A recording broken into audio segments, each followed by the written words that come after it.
This is Millennial Talk.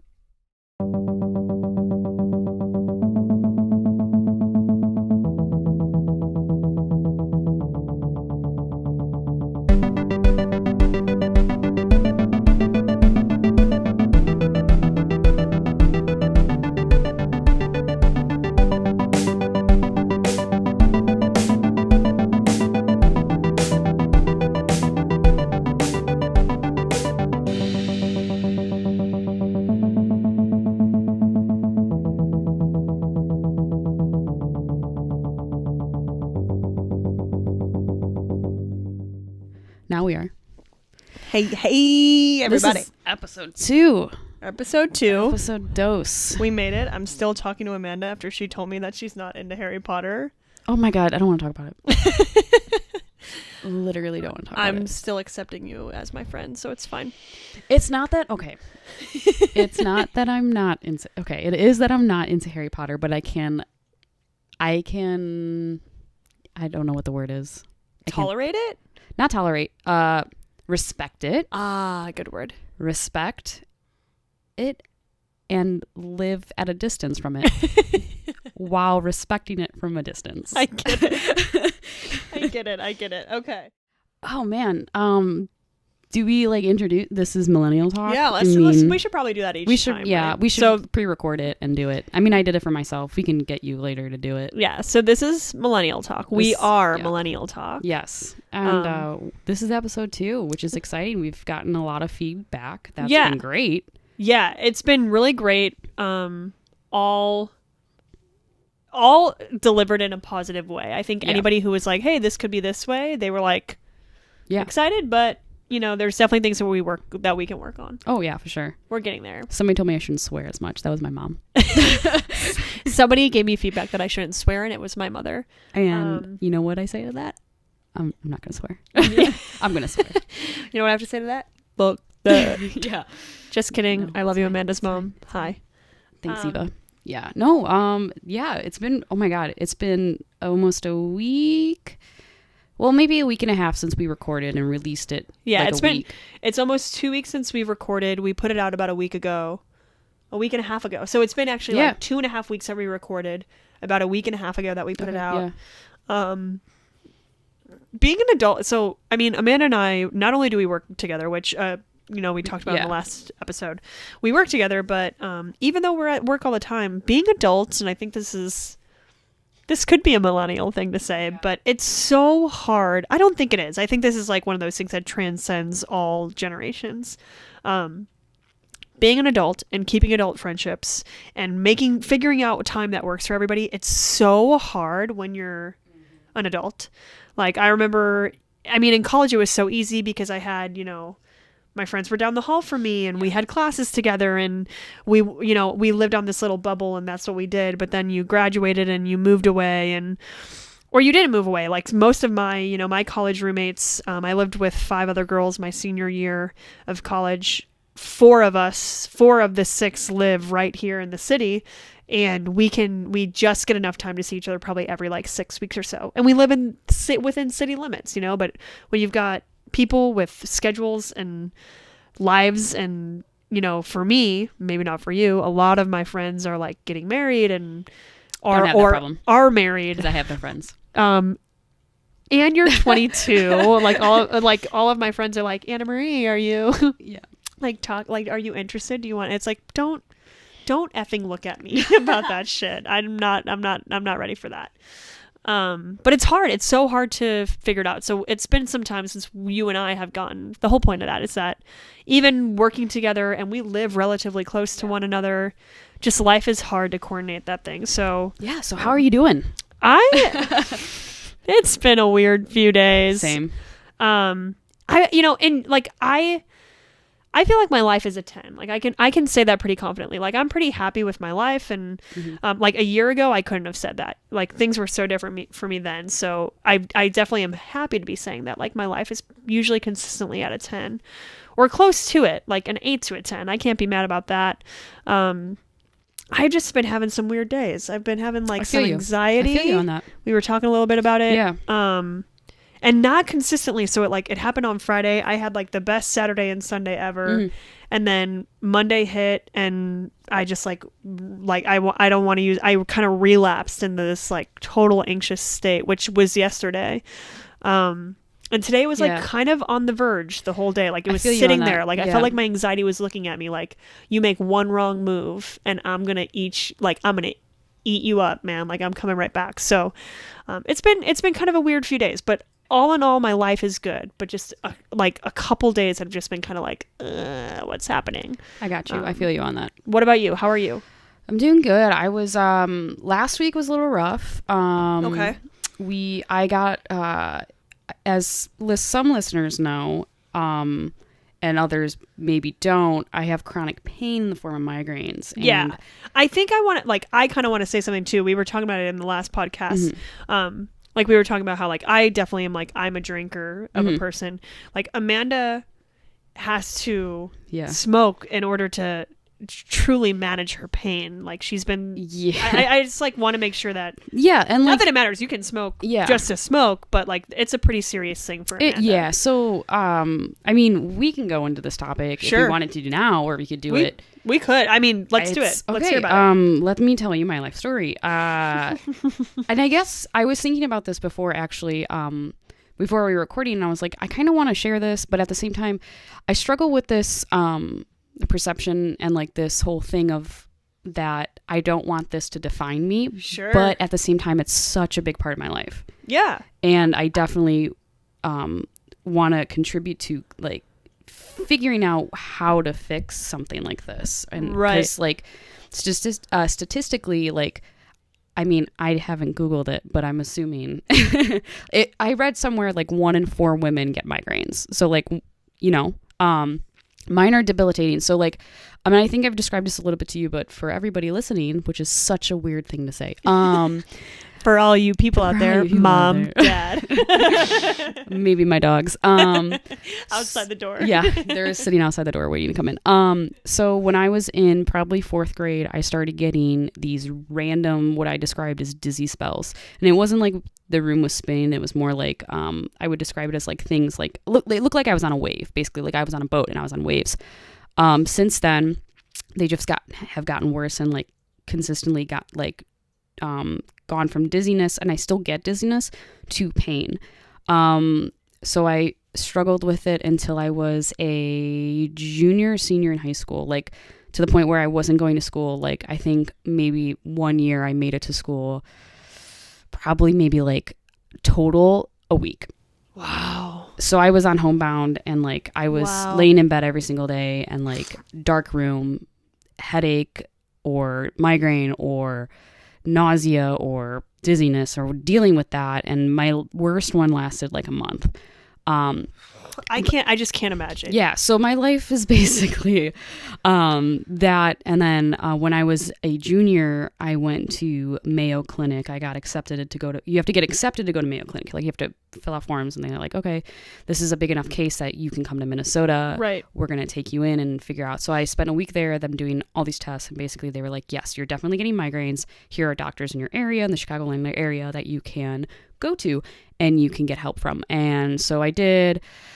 Long story short, still wasn't helping. Finally went to one of the top doctors in like Northwestern or something like that. And he basically, I spent an hour in his office, and he said, there's nothing I can do to help you. And at that point I was just like, you know what? Apparently I have to do something about this. I have to live my life. So I went into chronic pain management rehab, which lasted for a month, and came out entirely different person.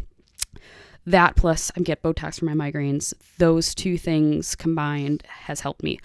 But I get really bad ones still every once in a while. And Tuesday, I had I was supposed to go in for a treatment, like a gastroendoscopy thing, Tuesday morning at 5 a.m. And I woke up at 1 a.m. throwing up in pain and was like, I cannot do this. Yeah. So basically, they prescribed me for my pain, for really bad pain, is Norco, which I absolutely hate taking. It's a tough because it makes my head feel better, but then the side effects of my body, I feel like I'm not there at all. Yeah. I've had I've just had a plethora of surgeries. Well, yeah, and that's what they give you for surgery. Yeah, so I know the effect that you're talking about, because when I've taken the Norco, it's like it takes away the physical pain, but there's so many other side effects that are terrible. Like, am I willing to sacrifice it? You know, exactly. I'd rather just kind of like pop some ibuprofen. Exactly. Do that, but the ibuprofen doesn't take away the pain the way that the Norco takes away the pain. Yeah. So it's tough. So basically, like at 1 a.m. I took Norco so I could go to bed, and it helped. I woke up and I was just like, it was just an all day thing. And basically, when we were talking about medical marijuana and that stuff like that, I have medical marijuana for my migraines. And basically at that point, I was just, in the morning, I was like, I don't want to take another Norco. Let me see.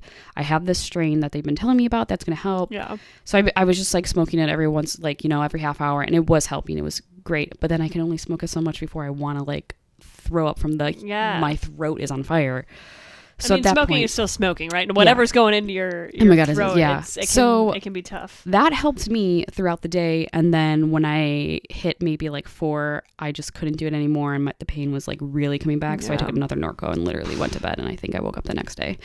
Like it was just a rough day. Kind of like steals your life away from you a little bit. For sure. Oh yeah. Tuesday was just like, did not. And then since then, maybe that's why my anxiety has been bad, is that I'm constantly like fearing like the next time that it comes. Okay. I'm so happy you said this, right? So, I had for the first time in my life this past Friday, like I didn't realize it at the time, but I was having an anxiety attack. And it was completely debilitating. I finally understood what people meant when they said like crippling anxiety. Because I couldn't even like focus on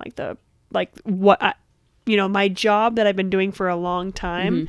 I couldn't even remember how to do that job. Was that the day that we were like, that was the next day that we thought we ate something weird? Yeah. And we were both my stomach is just constantly fucked up. Yeah, we both, because it was right after. So we went to Parks and Rec trivia the other day, which we will talk about. We will talk about but it was after that. We were both feeling weird, and it wasn't that. Yeah. I ended up like spiraling, and I like couldn't breathe. I mean, it was a. I guess, you know what, I'll explain it, because... Yeah, go ahead.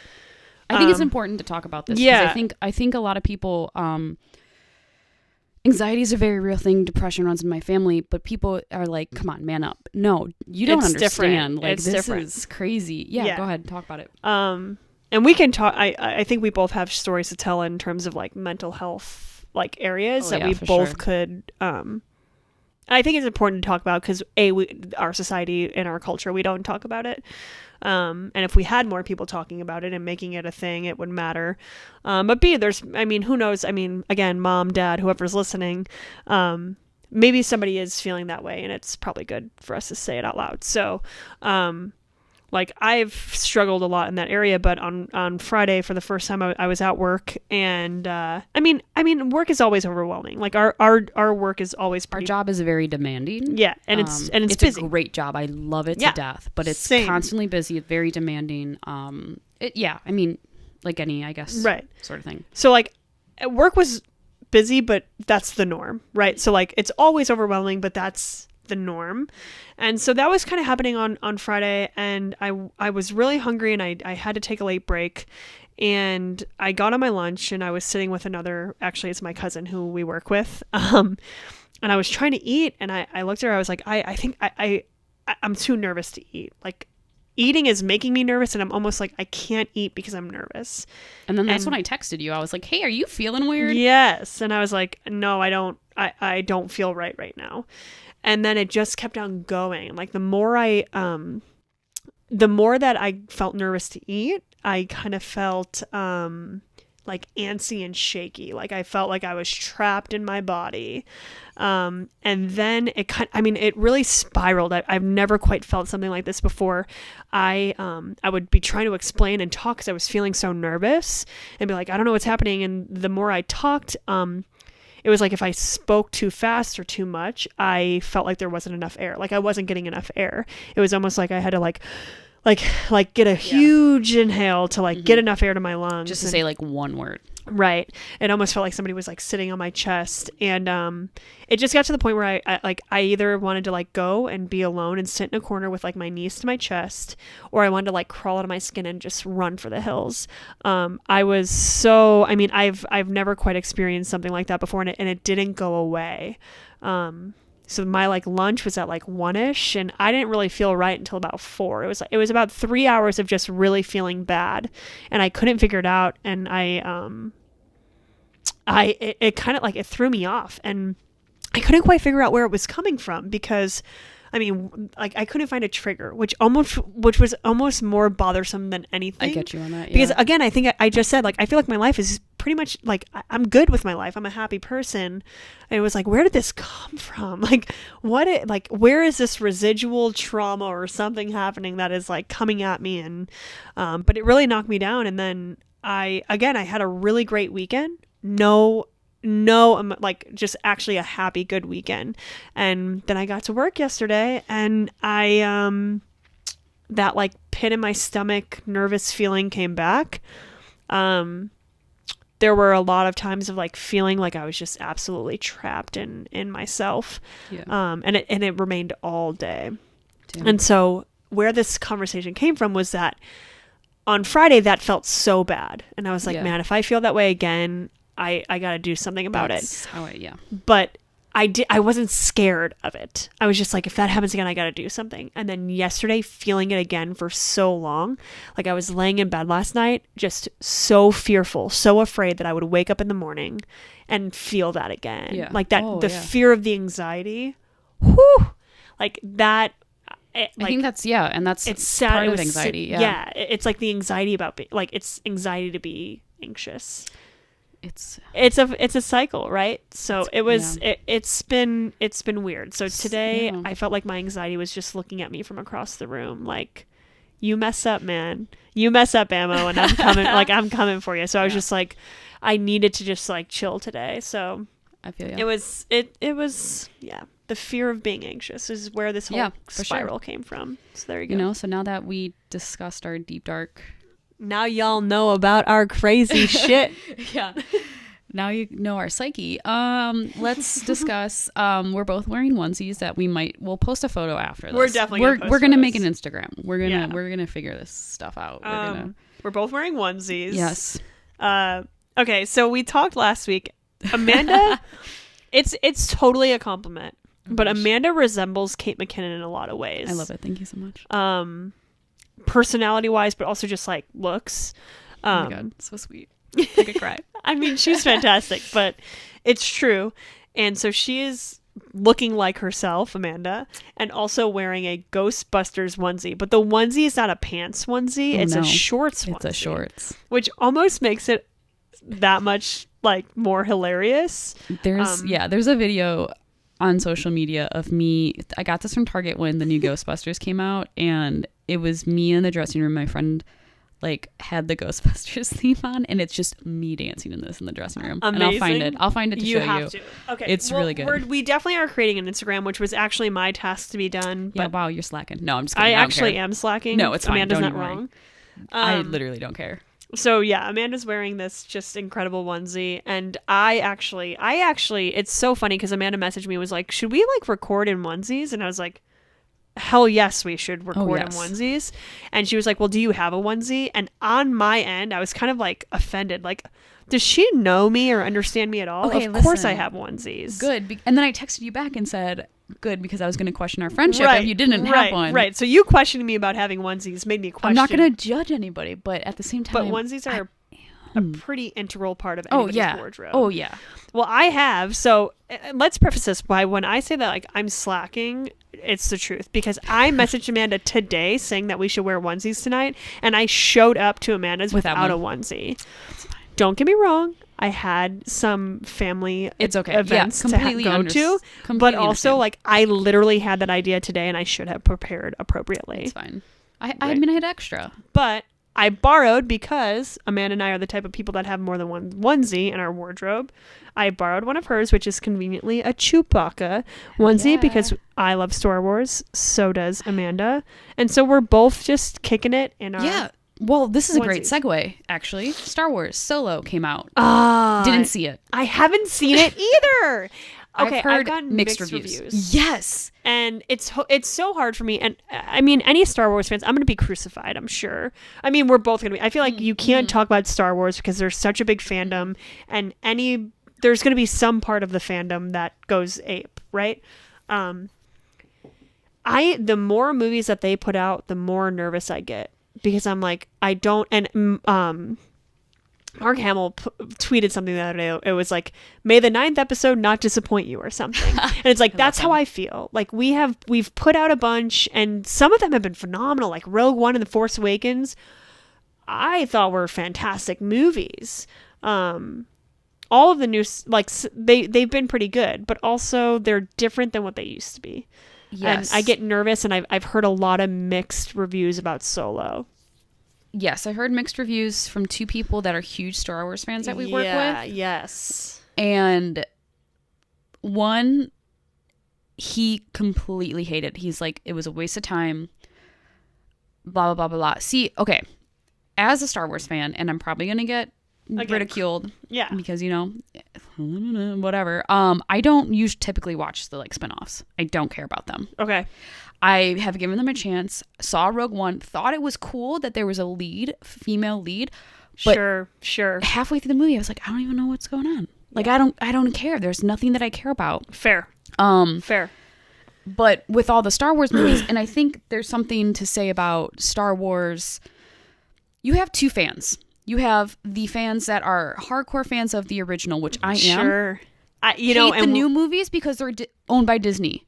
Then you have fans that love the originals and are liking the new movies and don't mind that it's owned by Disney. I'm going to add a third to your realm. Yeah, third. Okay. Because this is how I got into Star Wars. And don't let's make it very clear. I've been here for all of Star Wars now. Like I've gone back. But I grew up, I have an older brother. He's 3 years older than me. He's... Happy birthday, by the way. Yeah, it was just his birthday the other day. Never met him, but hi. He's 30. Oh, my God. My brother's such a cool dude, and we're different, but when we were growing up, I just, like, there was no greater role model in my life. I wanted to be just like my brother. Everything he did, I did. And so he got into Star Wars. He's 3 years older than me, so, like, we were really young. I was probably, like, 6 or 7. He got into Star Wars, and so I got into Star Wars. But when we were kids, the Star Wars that came out were those prequels, right? So my first exposure to Star Wars was not the originals. So I'm a Star Wars fan who got into and started Star Wars in my current time, went back to the originals, and now I'm here for the other ones. So like so many people are like, I hate the ones with, like Hayden Christensen and all, like Natalie Portman and the episode 1, 2, 3 Phantom of the Menace. Some people like hate those, and I think a lot of people do. Oh, for sure. For me, I thought that that was Star Wars. Yeah, I didn't even realize that there were these, until I grew up with it and was like, oh, I need to be more educated about this. I really love these movies. I want to be fully into it. So I think there's like a third realm because I grew up with what was right in front of me at the time, and that was the prequels that came later. I think it's such a weird... Y'all can crucify me. I don't care. It's such a so I have such vivid memories of growing up. My dad, we would have movie nights, and I'm pretty sure I saw the originals first because we have the DVD box set of them. Yeah. Of course we do. I saw those, and then that's how I got into all. I'm a huge Steven Spielberg fan. A huge John Williams is my favorite composer. Love him. Saw him in concert. Cried. I love he's amazing. So I saw Star Wars, and then I saw Jaws, and then I saw Indiana Jones, and then I saw Jurassic Park, which is my favorite. Isn't it crazy how people are drawn by different things? Oh man, dude! You, it's like this musical. It's the soundtrack. Yeah. It's the soundtrack. It's like the that score works. Oh man, it's great. But I saw the original, and then I saw. I feel like I don't know what the years were of the new, not the Disney movies, but the newer ones. 1, 2, 3. I feel like I saw one. Yeah, I feel like I saw a couple of them in theaters.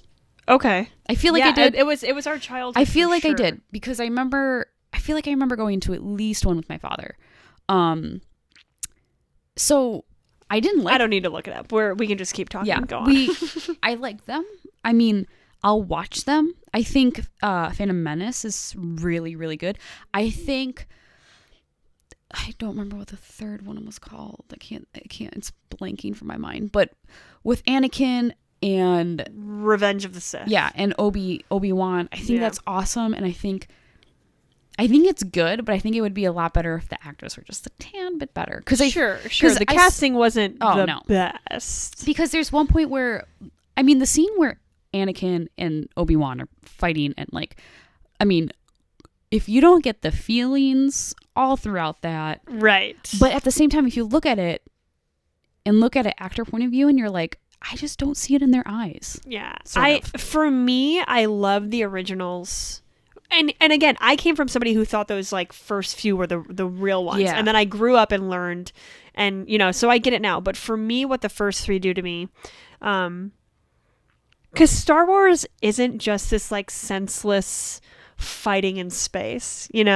There's these amazing characters with great history and depth. Oh yeah. And what the first three did to me was that they made, when I look back at it, right, like retrospectively, it's like those first three made Darth Vader human, and they made him this character who did everything he could for love.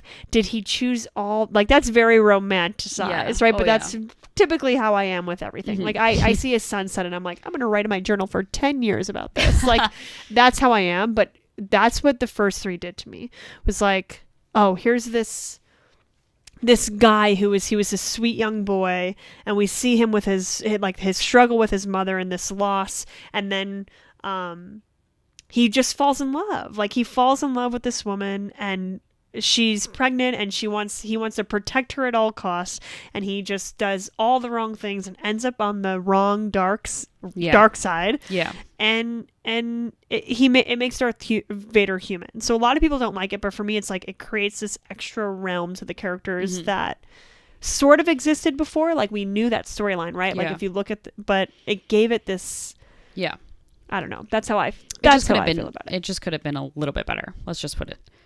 Right. Yeah. Let's just put it I'm that agreeing way. with you again in retrospect. Yes. I grew up thinking those were like the real deal. But with Solo, like I said, haven't seen it, but I already know where this began. Don't know if I'd like it because like Harrison Ford's not in it. I don't care. Yeah. Harrison Ford is, one, an amazing actor, but two, I was about to say B. Like one, he is this. B, 1 and 2. 2, he has a charisma to him that makes Han Solo. And 3, I'm in love with him. So I don't care. He's your dude. Cried when he died. Spoiler alert. Cried. You should have said it. No. You're going to have to edit and clip that. Spoiler alert. If you haven't seen it by now, you're living under a rock. Fair. It's been like 2 years, hasn't it? Yeah, because it's like every no, listen, I don't care if he's a grandpa. I still find him attractive. All right, I don't disagree with that.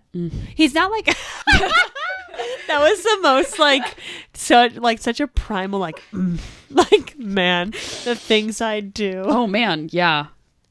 His Halloween costumes, have you seen them? They're great. Okay, so we're for episode 3, we're going to talk about that. We have talked about nothing on our bullet point list, which is fine. Fine. Somebody told us we should keep this 45 minutes. It's going to be 2 hours. Who cares? I guess we can. This would be a good point to start. I guess the biggest thing that's happened since we've spoken, I think, at least, well, I mean, every single day is a goddamn There's been something today that happened. Today, yes. Today when we recorded, because I'm gonna cut in between you. I haven't had dinner today, and I'm drinking this beer that is. Do you need anything relatively high content? And I already feel like kind of I don't need anything. I'm just like, oh, this is what people mean when they say like.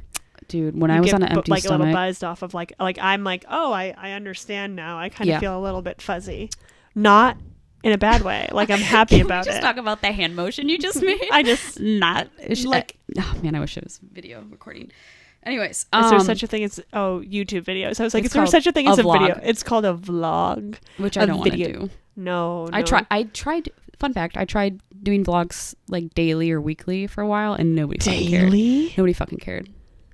That's okay. First off, that is effing dedication. But then I realized I don't do shit.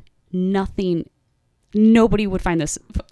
Like, I literally nothing. I can't even imagine. I can't imagine what I would say.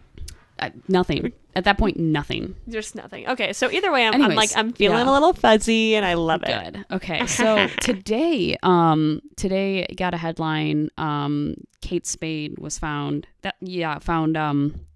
dead, deceased in her home. She was 55, I believe. 55, I believe. They think they're saying it was suicide. Yeah, they kept on saying apparent suicide. The last thing, I don't know. I can look it up while we're talking, but I don't know. So I read about it a lot earlier at about like 1 p.m. So I don't know what has come out since then. So here's what I know from my research, right? So Kate Spade, 55, married David Spade's brother, Andy. So that's how Kate Spade became Spade, because she married into the Spade family. Her and said husband created like an empire together. And obviously we all know Kate Spade. Like, having a Kate Spade bag, even for me, who like I'm a very like I'm not very materialistic in any way. I'm very simple. Any of my friends, I think, could say like I own mostly nothing. I know what Kate, like even for somebody like me, I know kind of the value of what like a Kate Spade bag was. Oh yeah, I think everybody. I mean, at least like the same thing. I go to thrift stores. I buy stuff. A lot of stuff from Etsy, like stuff like that. Yeah. Target, which is something we did want to talk about. That Target is on our list. Yeah, I mean, I know who Kate Spade is. Like, it's a kind of like. Yeah, I mean that. I don't want to say Chanel, household name, but it's a Chanel. Like, the logo. You know what Kate Spade is. Sort of idea. So she is this like ridiculously successful fashion designer for many years. She actually sold Kate Spade back in like 06 or 07, something like that. And I believe that the focus was that she wanted to be like raising her child. I think she has a daughter. Yeah, she does. Yes. She was. I'm reading right now. There was a note, and it addressed her daughter, so it was a suicide. Okay. So I haven't read up on that. Yeah. So she sold the company way back when in order to focus on raising her daughter. She started up a new company. I don't know when, a couple years ago, and I believe it's named after her daughter. But I did not know about the suicide note. So yeah. So we wanted to talk about that a little bit because I mean, I think suicide. I mean, I'm reading this from CNN that suicide rates have increased from 1999 to 2014 between the ages of 10 and 74. Mm-hmm.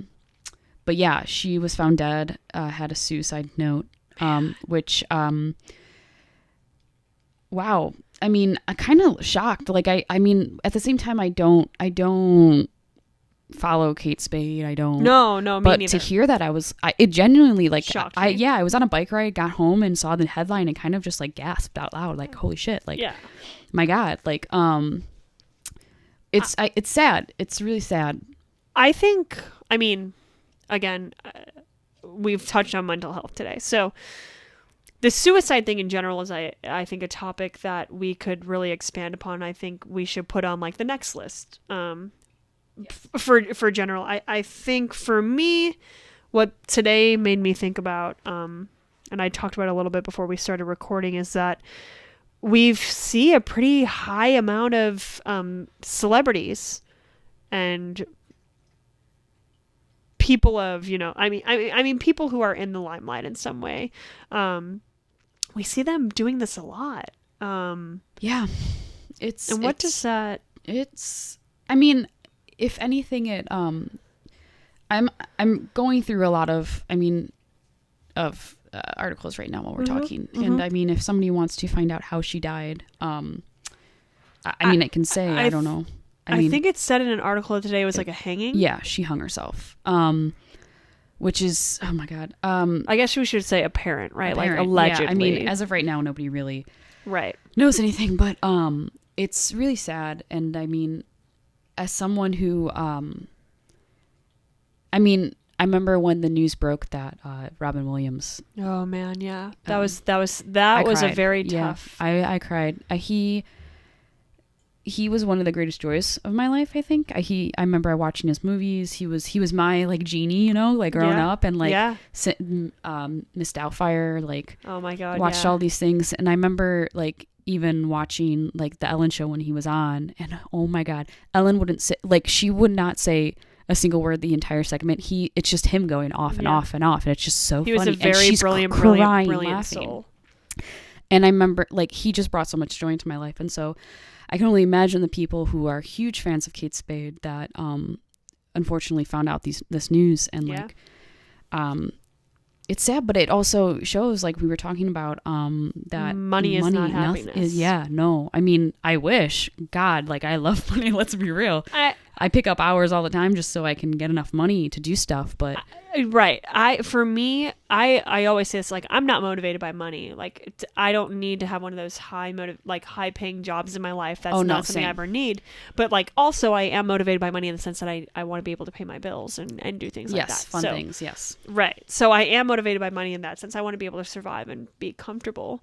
But in the terms of like celebrity, these are people who have all the money at their disposal. You know, they lead very like cushy lifestyles, and it goes to really show that there's just so much more to life than things. Oh yeah. You know, you can have all the money in the world, and I think even for Kate Spade, like a family, and there's still so much that goes on beyond those things that can affect a person. And I think something now, unfortunately, that's going to come from this, that comes from any apparent suicide. What is my fish doing? Sorry, I'm like looking past you and looking at my fish, and I legitimately don't know what he's doing. Is that like a little I don't fucking know what he's doing. It's Sasha, get it together over there. I wish that you could talk to fish like dogs. Like, even though you can't communicate with your dogs, when you say their name, you're like, hey. I wish I could cuddle my fish. I really do. Like, I wish I could like physically cuddle my fish. I love Sasha. Never heard somebody say that wouldn't before. It be so cute? Like, I don't disagree, but like the fish need that water. Okay, but what if that water? Yeah. Okay.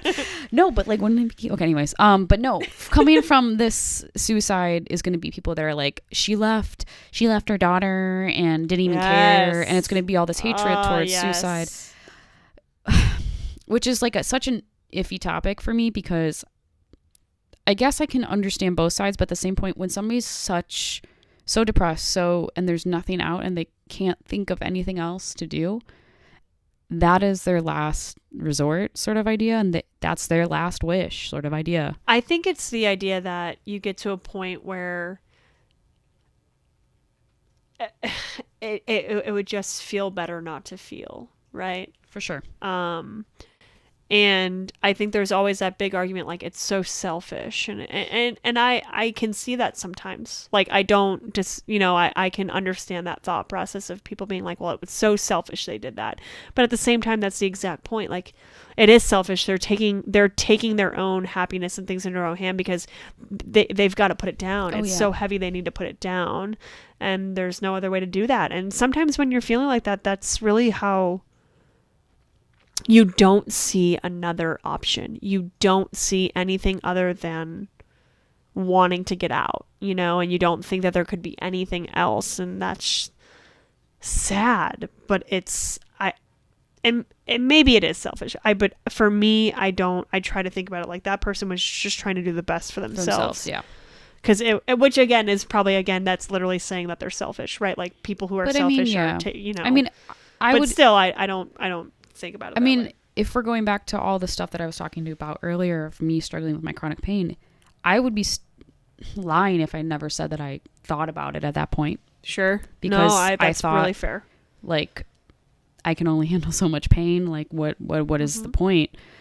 I mean, yes, I thought about it. I never did it. I never cut myself. I've never done anything like that. Never got to that point, kind of. But still the thought process of like, hey, like, that's a thing. I wish this pain would end. Like, this physical pain, like, I could do this and be out. Like, this is such a heavy topic. So like, it is. So, but like, I mean, I think that I don't think anybody in this day and age has not at least thought about it once. I do. Like, I do think that there are people in this world who genuinely lead like very shiny, happy lives. You know? For sure, yeah. But I think that's a fortunate blessing. But I think most people have definitely, again, I think I'm one of those people, like, I think my life is usually anywhere from like the 8 to 10 range, and that's pretty high on the life range, like the life scale. But I still struggle deeply with things, you know, and so that being said, because I feel like a happy person. So even knowing that I have those like lower moments, I feel like for sure it's normal. Oh yeah. I feel like we've all got our shit, you know, and we just don't talk about it. Mm-hmm. We don't talk about our shit, and it's really hard because, like, I don't know, I've got my shit, and it's just, even my closest friends, I you know, it's hard to even sometimes admit that to people who are really close to you. Just being like, hey, I'm this person who is supposed to be happy go lucky, but right now I do not feel that. Like, everything that makes me is I'm not feeling it right now. And that's kind of a hard pill to swallow, and to admit defeat to your to those people, you know? Yeah. Well, I mean, it's hard because it just happened today, and there's nothing really else, you know. It's kind of just a shock. I mean, I didn't even. Yeah. I was shocked. It brought back this idea to me again that we were talking about, is that, I mean, money and fame and all those things do not equate to a very happy life. And kind of similar to what we were talking about last time, you know, like, smart isn't book smart and getting straight A's and all those things, just like happiness isn't like money in a big house and all those things. We think it is. We've been taught that, but that's not the case. You know, happiness is different for other people. And, you know, maybe for Kate Spade, the money and the fame was actually the reason that didn't give her, you know, like, it was, those things are what caused her to not be happy. And that's just one of those things where I think I at least in our society, in terms of like America, we've got to learn to be a little bit more subjective with these like norms that we've put on ourselves. Just like the word smart, just like happy, just like success. Yes. I think there would probably be people who think about what we do and be like, you know, but for me, it's like, I feel happy with my job and fulfilled and all those things, and that's enough for me. And some people will be like, no, that's not good enough, you know? But it all just depends on the person. Well, you know, sincere, like, I don't know, just, I'm sorry to everyone who was in a family that had this and anybody affected. And I hope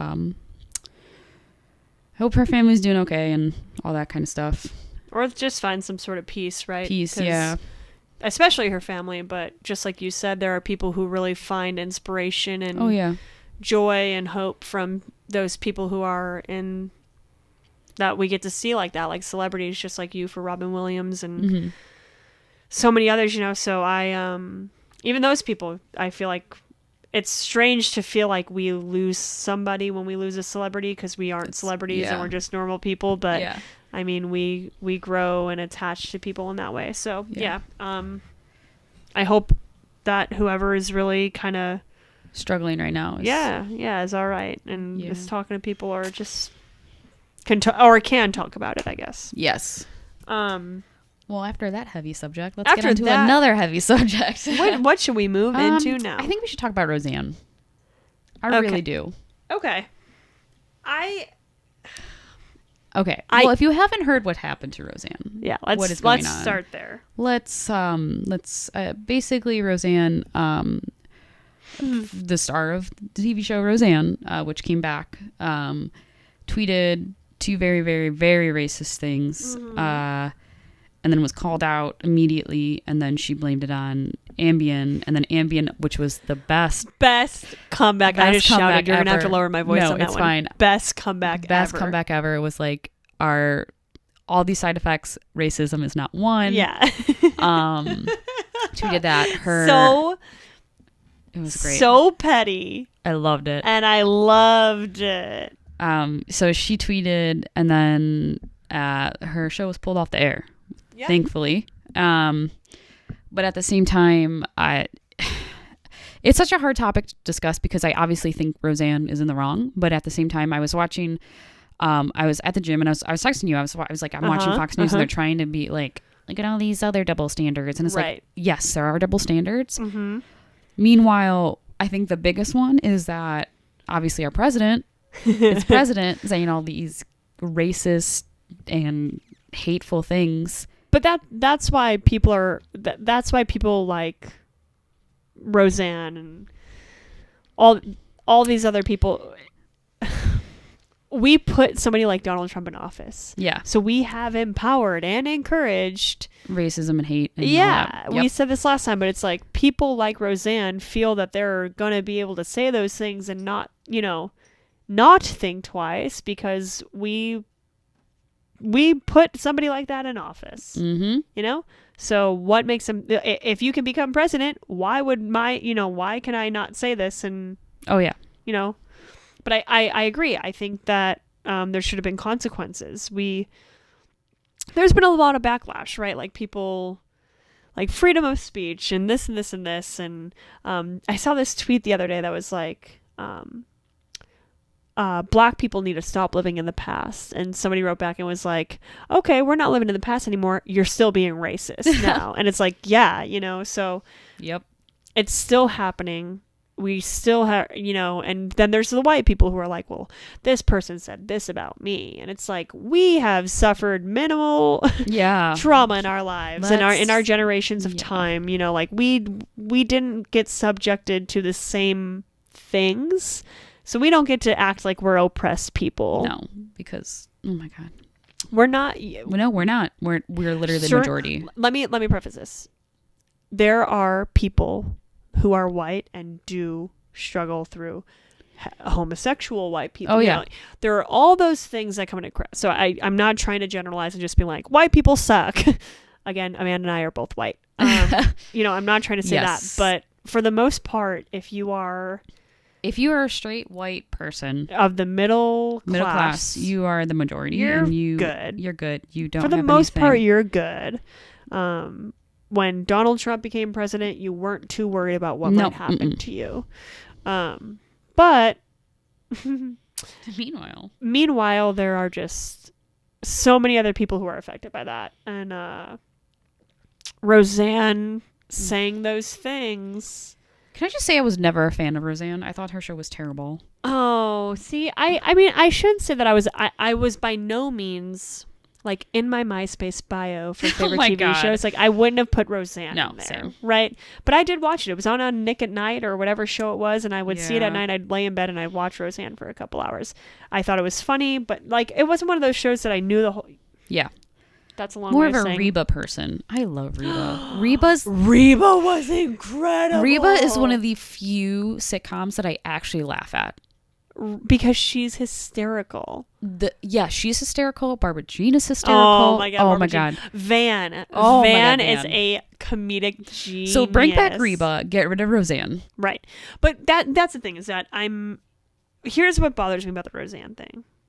The fact that we have people that think that they can say things like that without consequences. Like she genuinely like acted like it was my Ambien. It was this, but it's like, no, you were racist as hell. Suffer what you put out into the world. Like you got to do with that. What I feel bad about is that all of those other actors. They were so excited about the show, and there were tons of fans who were so excited about the show to be back. And now it's gone because of one person's ignorant ass comments. And she can't even own up to it. Right. Which makes me the maddest. Like, admit that you fucked up. Admit that you are an idiot and said these things. I mean, for God's sakes, like, Sarah Gilbert basically, I don't know. Like, she was on a TV show, and she was like, I support that decision. It's sad, but I support it. Yeah, I mean, come on. Because that's the thing. There's a lot of people too. There are a lot of ways that ABC could have been better in the past, but this was a good scenario for them to say, we're not allowing this because we need that to be happening. And we can't let anybody get away with that shit, because as soon as we let one person, aka Donald Trump being president, we allow more people. We need more people to step down and be like, no, just no, you don't get to do that kind of thing. You don't get to just be a racist asshole. Even if it's on that small little tweet scale, you don't get to do that anymore and not lose. Like, if I said something like that at work to a coworker, fired in a heartbeat, right? Like, just because somebody is like a celebrity who has a no, it doesn't matter. You're still a human being. Still live up to standards of being a decent human being. Correct. That's where I stand on that. Yeah, I feel you on that. It's just, I'm literally crossing things off this list as we're talking. We're getting shit done. We're actually going through. We're actually going through stuff, and yeah, I just feel like I just don't like. What else do you have to say about it? I want to hear. There's just so many, like, she's just stupid. Like, I don't even have any words other than she's just stupid. I just can't. No. On a scale from 1 to even, I can't. I can't. I cannot. Cannot deal with. No, it's just there's just so many comedians out there, and this is getting into another topic. Well, let's talk about comedy. Oh God. Let's talk about it. I get it. But at the same time, I don't. There are so many comedians out there that build their comedy off of hatred and off of, like... Yeah. So, okay. So I was at the gym and I was watching Fox News. Goddamn, Fox News was on. And I was unfortunately watching it. You were so mad about it. I was so mad. I was on the elliptical going, like, faster. And I was like, goddamn, I hate Fox News. And, God damn it, I'm gonna run 17 miles. They were basically... Okay. And I kind of get what... I will say, I kind of get something that they were getting at. The point was... Can we just talk about how Anna Marie is laying right now on my bed? I just literally lowered my mic and kicked my feet out and leaned back so that I can be comfortable and luxurious right now in my Chewbacca onesie. Yes. But I didn't realize that I was laying in this rather like... It's paint me like one of your French girls poses. Like very paint me like one of your French girls just talking in this microphone. I think one of the points that they said was, so ABC's owned by Disney. Bob Iger, they were saying, is CEO, and that Jimmy Kimmel did blackface at one point on his TV show, but did not get kicked off air. Sure. Which I get that. Yeah. And I think that's a double standard. It is. But then they said that, and then, here we go. And then they said, Wanda Sykes is racist. And I just looked at the TV and rolled my eyes to the back of my head and just... This is the exact same concept as men thinking that they are oppressed by feminism. You don't... Again, this and just like I just said, right? Like, white people, for the most part, don't get to act like they are oppressed because we have not been oppressed as a people. I have been led a very privileged life. Yes. Am I like in the like upper class? Am I like no? I'm not any of those things. But I've lived a privileged life. In very minimal circumstances have I ever been like shoved adversity by society based on who I am. Exactly. Right? Men. Shh, man, shh. I'm telling you to just stay in your lane, because us trying to get the same rights as you does not mean that you get less rights. We just want the same rights. We not more, not less. We just want to be on the same damn playing field. I just don't want to be questioned just because I'm a woman. Right. I just want to be treated like I actually know things. Oh my God, at work, the amount of times that I tell people something. Sweetie, or like, hey, can I get a discount? You're cute. What? No. The amount of times that I used to give my educated response and opinion to a male in our job and them look for the nearest male to be told the exact same thing. And then I just stand there like, you motherfucker. If my job didn't depend on this, I wouldn't, because I would never confront somebody. But like in my head, it'd be like, I want to fucking kill you for that. See, I'm kind of different there. I kind of like give it back to them at that point. Oh, I don't. I don't know how to speak up in that way. I could learn to be a better person. Really that way. sassy. Also, that's how I get in my life. Though. Do you need another drink? I do. Are you recording? Yeah. Are you crunching on those pretzels? I'm going to have to lean back and not eat these pretzels. They're really loud. Amanda gave me pretzels because she hasn't eaten anything. As I said, I haven't had dinner and I had This is me acting like a mom. I'm drinking a bit. You are acting like mom. I'm going to lean away and eat some pretzels and let Amanda finish her thoughts so that I don't remember what I was saying. Anyways. Hold on.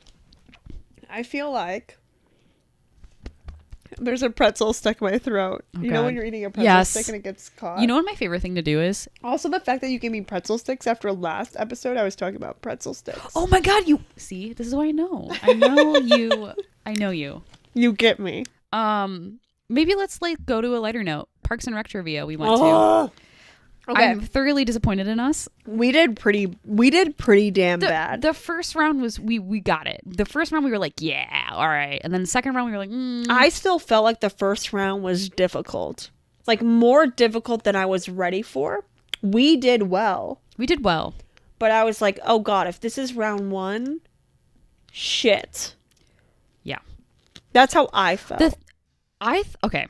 This is how much of a... It's the same thing with The Office. When you get to those later seasons, I don't know them.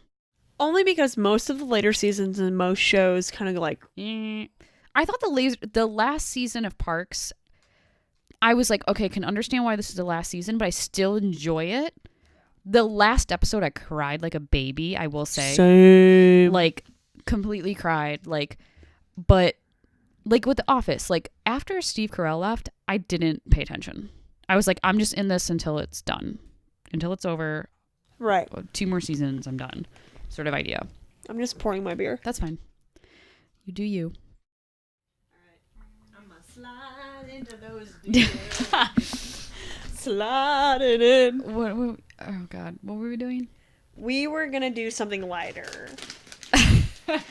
Do we want to do questions? Yeah, sure. Let's do a couple more questions. Get to know us. Yeah. You can look at them. They're like 2 pages Okay, back. so I'm looking at Amanda's questions that she wrote down. They're so bad. No, they're written weirdly.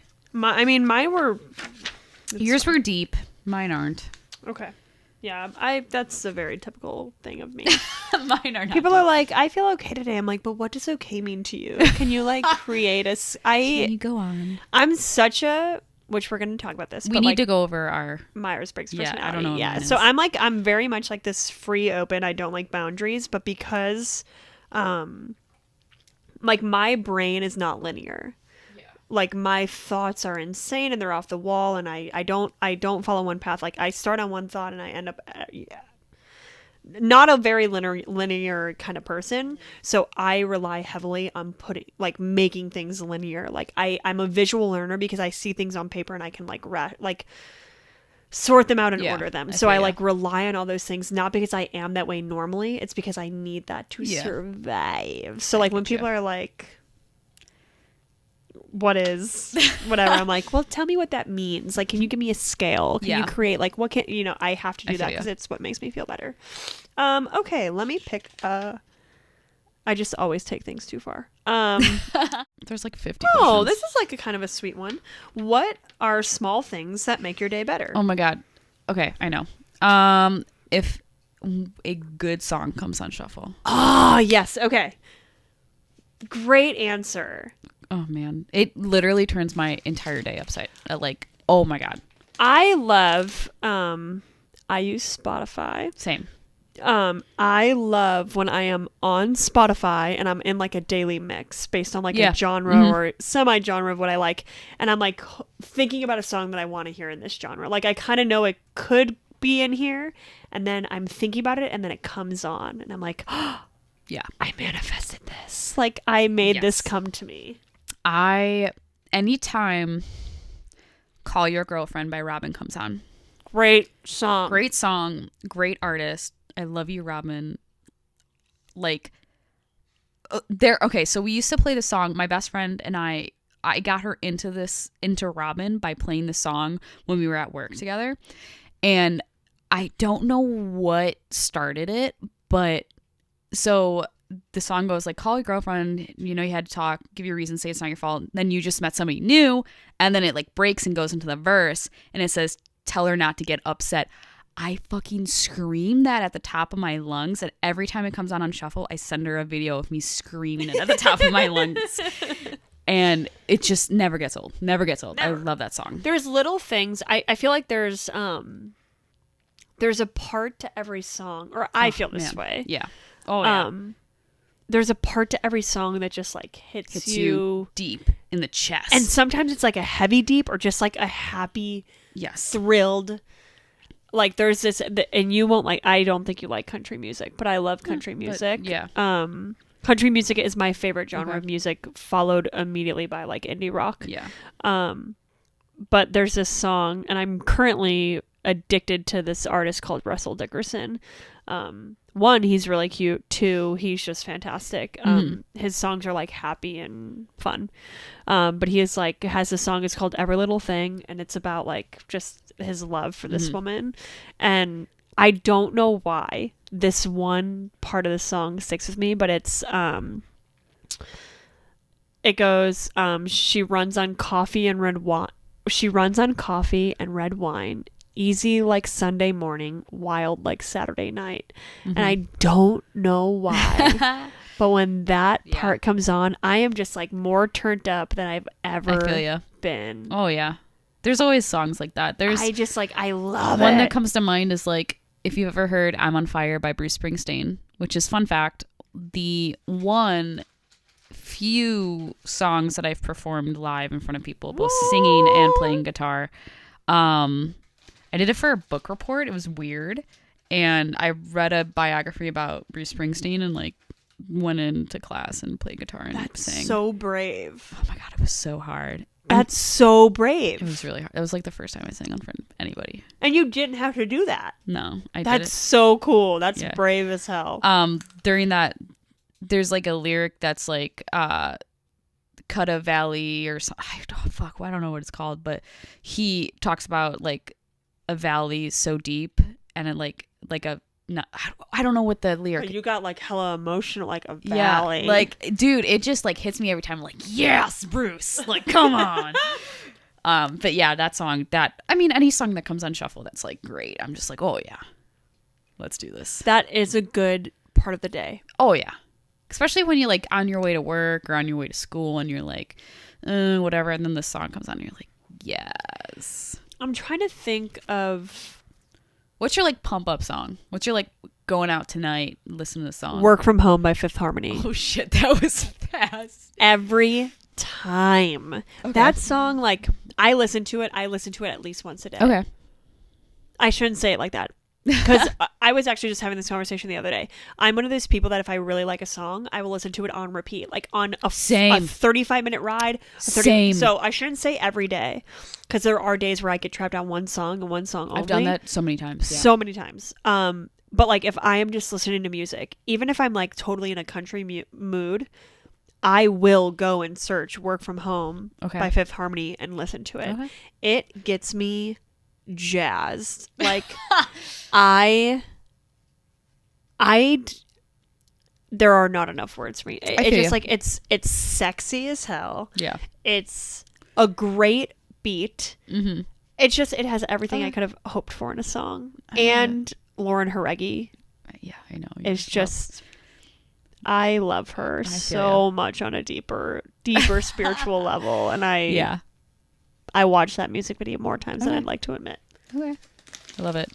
Done. Yeah. So, what's your pump up song? Oh, if I really want to like get into like a party, honestly, I listen to a lot of drag queen songs. Your Makeup Is Terrible by Alaska Thunderfuck is always like a go-to. I wasn't looking at you when you said that, and you were like, your makeup is terrible. And in my head, I was like, one of them wearing any makeup. 2, that was really bitchy to say on our podcast. 3, you've never said anything mean to me before. Why? Okay. So it's a song. It's a song. It's a great song. Honestly, like, I genuinely love Alaska Thunderfuck's music. I don't know why. Say her name one more time. Alaska Thunderfuck. You know, that's a weed strand. I didn't know that. Does she feel proud about that? I'm sure she does. She has a... My deepest apologies if you're listening. I just have a lot of pretzels in my mouth. I love pretzels. They're so good. But no, yeah, it's a really good song. Any of her music, like, just gets me going. Like, I'll just, you know, it's just gets you in the mood. All right, that's fair. Yeah. Take these away. I'm making Amanda take the pretzels away. No, I'm going to eat them. Good, then I'm not. Okay. All right, I'll take that answer. I'm going to have a pretzel. I have another question for you. which I have an answer for, early or late. Oh, shit. I'm always early. Same. Always early. I'm always like 20 minutes early. Even to work. Like, even if I will never be late to work. I'll be like 2 minutes early. And that's late for me. Yep. Oh, man. So let me start by saying this. I'm a morning person. Same. I naturally get up pretty early in the morning. Like, I feel pretty confident about not having to set alarms sometimes. Okay. You know, like... I still set them just in case. I do too, but I feel comfortable where I'd be like, I could not set an alarm, but I'm going to because I'm too scared to ever show up late. Mm-hmm. So it's like, I'm going to set it because I just want to be absolutely certain, but I almost always wake up before my alarm. Okay.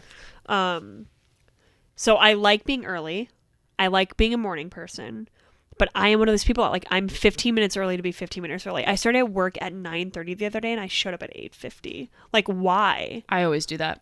Why? I didn't, like, there was no purpose in me being there that early. I'm constantly afraid of always being late. Yeah, and if I'm, like, running, exactly like you said, to me, running late is, like, when I'm going to get there with less than 10 minutes to spare. Exactly, yeah. That freaks me out, and if I am, like, on time, I'm probably running into work sweating, because it gives me that there are a few things in the world that give me quite as much anxiety than being late, and for me it's being on time. When I'm being on time, like, my whole day is thrown off then. Correct. Dude.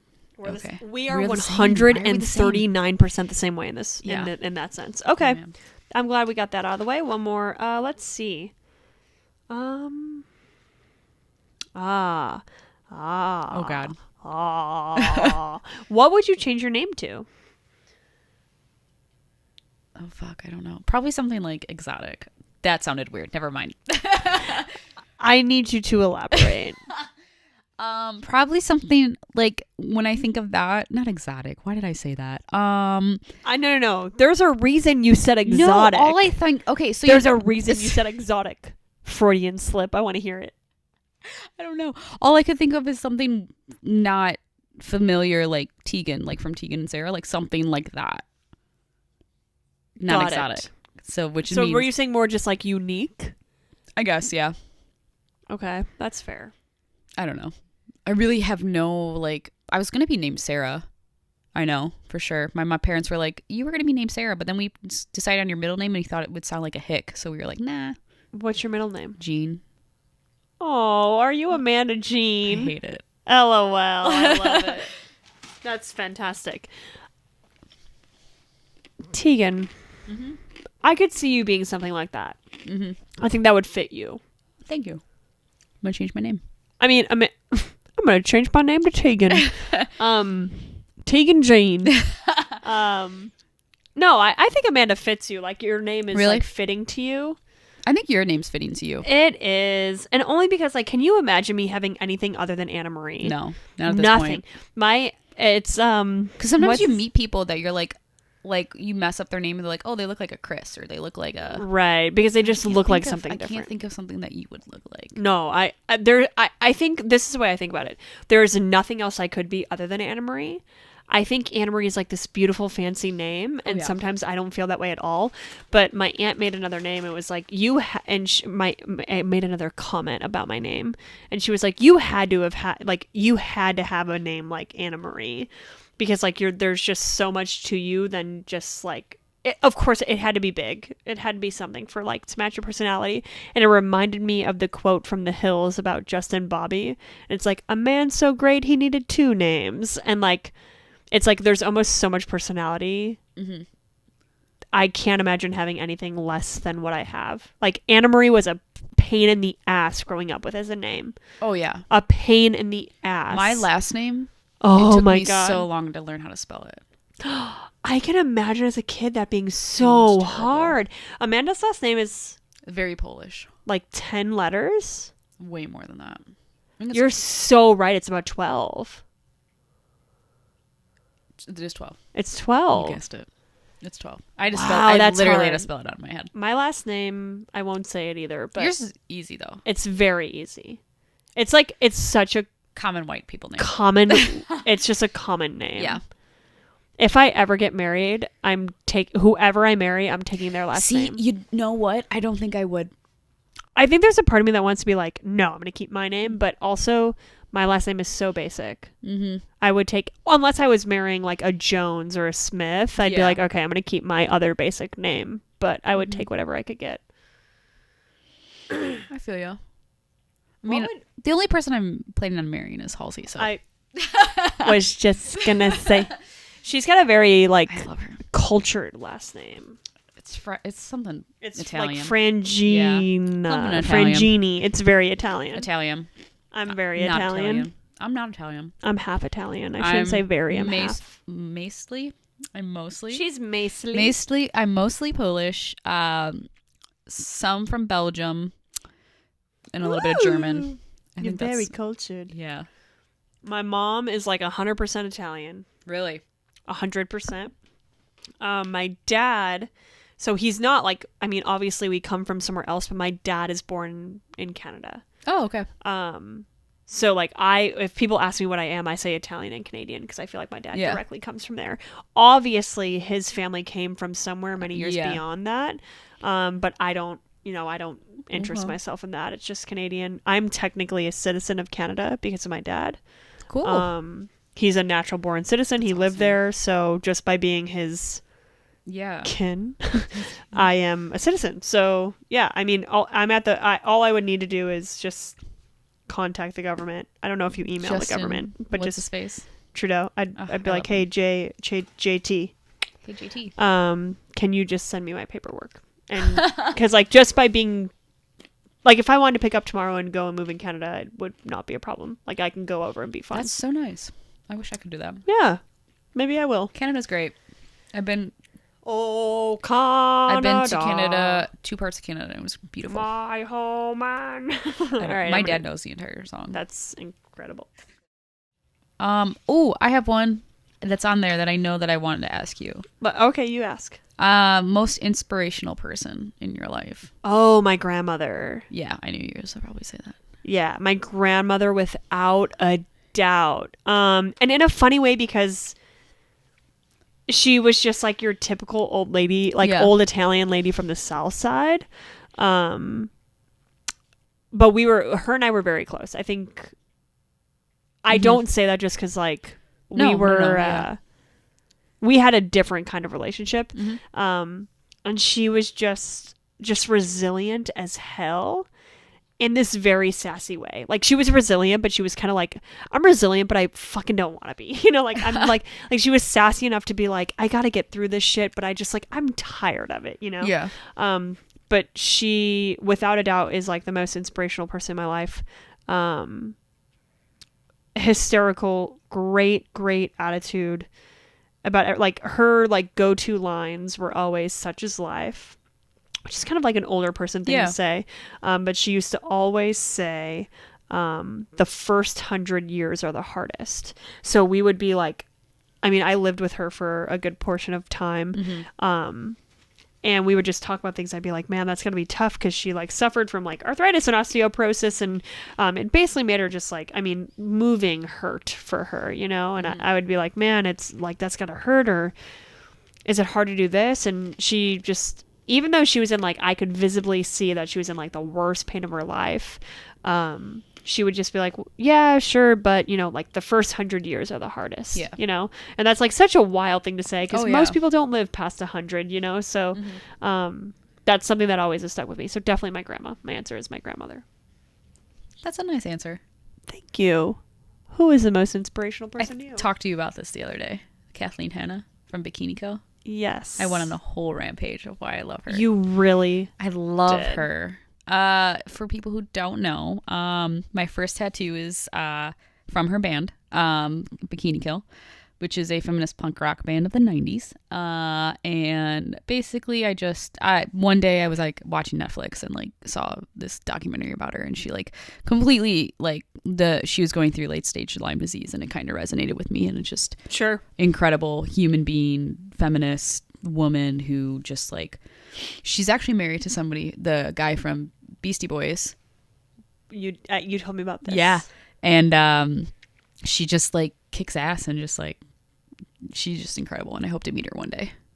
Shake I her hand. respect that. Yeah, hug her. Be like, It's thank you. cool how random people can just have. Yeah. Like somebody like that could have a similar storyline to you that can resonate. Never would have thought.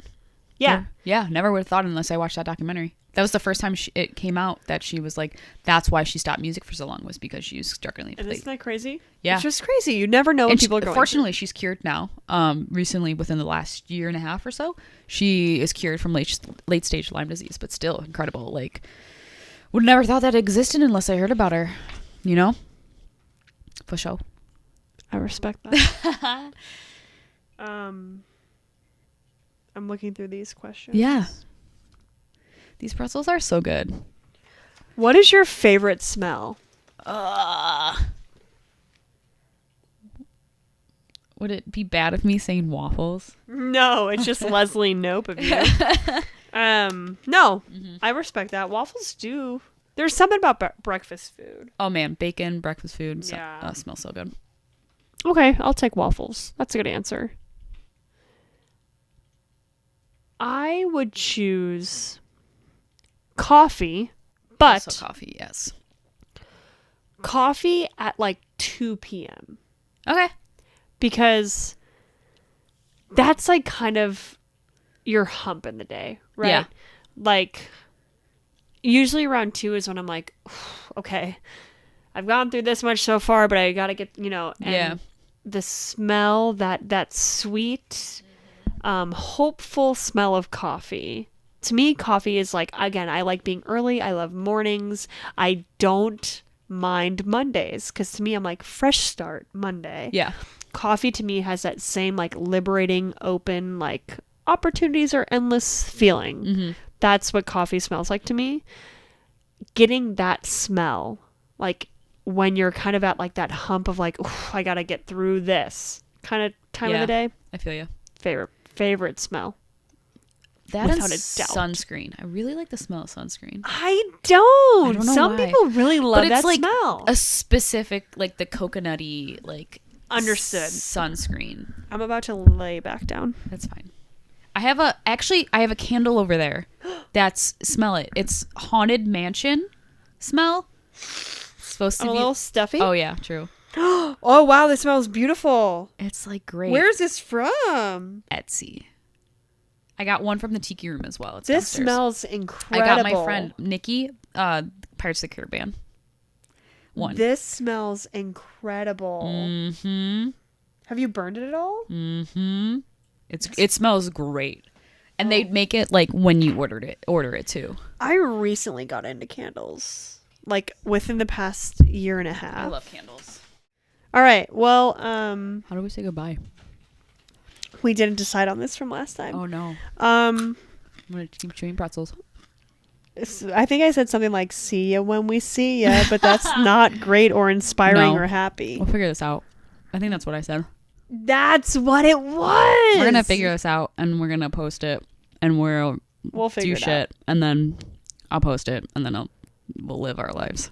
So all of that boils down to we'll figure it out. We'll figure it out.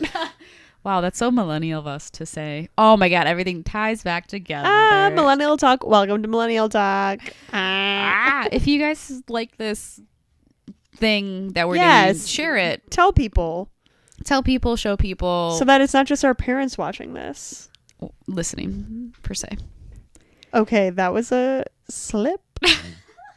I meant to say, if you're listening, other than our parents. If you like this, share, do something. If you have any feedback or... We want to hear it, because we are not professional anything, and so we're just having some fun, and we'd like to be better at it. This is a lot of fun, and we're enjoying this. We're professional If you want us to talk about anything specific... Tell us! But if it's racist, don't tell us. Because we're not going to be racist. We're not going to be Rosanne. Okay, so we'll figure this out. All right, bye. Bye.